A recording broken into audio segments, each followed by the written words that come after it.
Praise the Lord.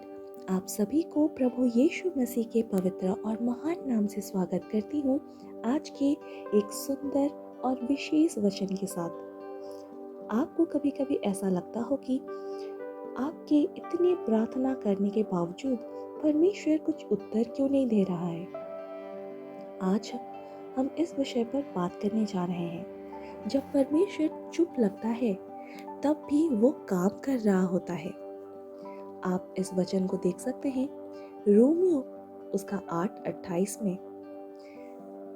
ये वो समय जब सवाल ही सवाल होते हैं। मेरे प्रिय भाइयों और बहनों, आज हम इस समय की बात करेंगे जब जीवन में सब कुछ रुक सा जाता है। आप प्रार्थना करते हैं, आप विश्वास भी करते हैं, आप वचन पढ़ते हैं, फिर भी समस्या वैसे ही रहती है। परिस्थिति नहीं बदलती, जवाब नहीं आता और परमेश्वर चुप लगता है। उस समय दिल में बहुत सारे सवाल उठते हैं। प्रभु, क्या तू मुझे सुन रहा है? मैं रोज प्रार्थना कर रहा हूँ, फिर भी क्यों मेरी आस्था कम है? क्या मैं अकेला रह गया हूँ? ये सवाल गलत नहीं है। दाऊद ने भी ऐसे सवाल पूछे थे। भजन 13 में वो कहता है, ही यहोवा, तो कब तक मुझे भूलता रहेगा? परमेश्वर सवालों से नाराज नहीं होते। वो उस दिल से नाराज नहीं होता जो दर्द में सच्चाई बोलता है। परमेश्वर की चुप्पी का सही अर्थ बहुत लोग समझते हैं कि परमेश्वर की चुप्पी यानी परमेश्वर की दूरी, लेकिन बाइबल हमें कुछ और सिखाना चाहता है। परमेश्वर की चुप्पी का अर्थ है परमेश्वर की गहरी कार्रवाई। ये बोलने से पहले बनाता है, वो उत्तर देने से पहले तैयार करता है, वो बदलने से पहले जांचता है।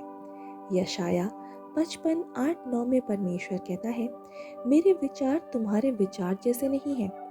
हम तुरंत समाधान चाहते हैं, परमेश्वर स्थायी परिवर्तन चाहता है। बीज और मिट्टी का उदाहरण देख सकते हैं। जब किसान बीज बोता है तो बीज तुरंत बाहर नहीं आता। कभी कभी तो ऐसा लगता है कि कुछ हुआ ही नहीं या फिर कुछ होगा ही नहीं, लेकिन असल में मिट्टी के अंदर बीज टूट रहा होता है, जड़ बन रही होती है, जीवन तैयार हो रहा होता है। अगर बीज बोल पाता तो वो कहता, यहाँ तो अंधेरा है, लेकिन वही अंधेरा कल फल लाता है। परमेश्वर की चुप्पी भी ऐसा ही अंधेरा है जहाँ वो जीवन तैयार कर रहा होता है। आप यूसुफ के जीवन से देख सकते हैं, सपनों और सन्नाटे के बीच। जब हम फिर यूसुफ के जीवन पर आते हैं, क्योंकि उसका जीवन परमेश्वर की चुप्पी का सबसे बड़ा उदाहरण है। यूसुफ को सपने मिले, परमेश्वर से मिले, लेकिन सपनों के बाद भी भाइयों ने धोखा दिया, गड्ढे में डाला गया, गुलामी में बेचा गया, झूठा आरोप लगा उस पर और जेल में डाला गया। और सबसे दर्दनाक बात था, परमेश्वर चुप थे। कोई नया सपना नहीं, कोई नया संदेश नहीं, कोई स्वर्गीय आवाज नहीं। लेकिन उत्पत्ति 39 में एक वाक्य बार बार आता है, यहोवा यूसुफ के साथ था। जब आपको कुछ सुनाई नहीं देता तो भी परमेश्वर आपके साथ होता है। चरित्र बनाम मंच। परमेश्वर यूसुफ को मंच देना चाहता था, लेकिन पहले उसका चरित्र बनाना जरूरी था। क्यों? क्योंकि मंच बिना चरित्र के व्यक्ति को नष्ट कर देते हैं। आप जिस चीज के लिए प्रार्थना कर रहे हैं, परमेश्वर आपको उसके लायक बना रहा है। अगर वो अभी दे दे तो शायद आप संभल ना पाए। जब प्रार्थना भारी लगने लगे, कभी कभी प्रार्थना भी भारी लगने लगती है। आप कहते हैं, प्रभु वही बातें बार बार, कुछ बदल क्यों नहीं रहा है?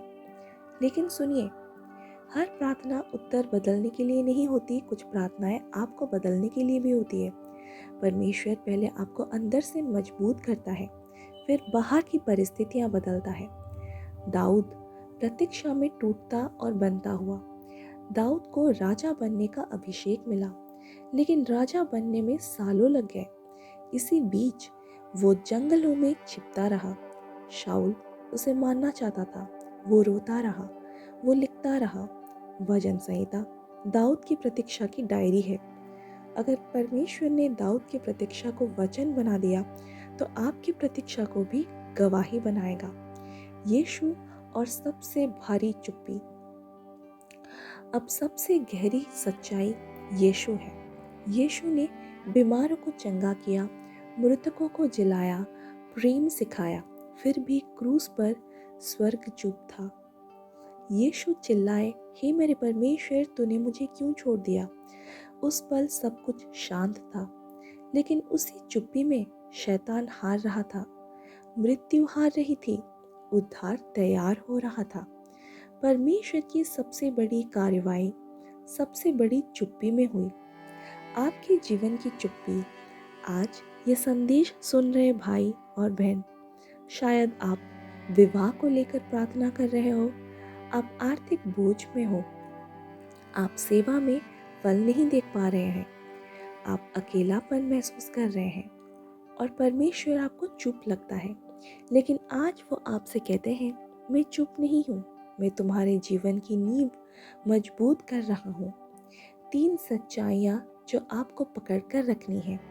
परमेश्वर देर ज़रूर करता है लेकिन अस्वीकार नहीं करता।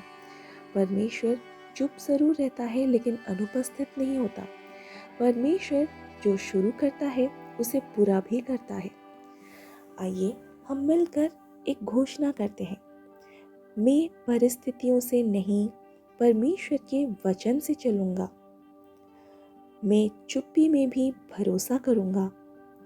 मैं प्रतीक्षा में भी विश्वास करूंगा, क्योंकि मेरा परमेश्वर मेरे जीवन में काम कर रहा है। Praise the Lord. आइए हम मिलकर एक प्रार्थना करते हैं। हे स्वर्गीय पिता, आज मैं अपना थका हुआ मन तेरे सामने लाता हूँ। तू जानता है मेरी प्रतीक्षा, तू जानता है मेरे आंसू, तू जानता है मेरी चुप रातें।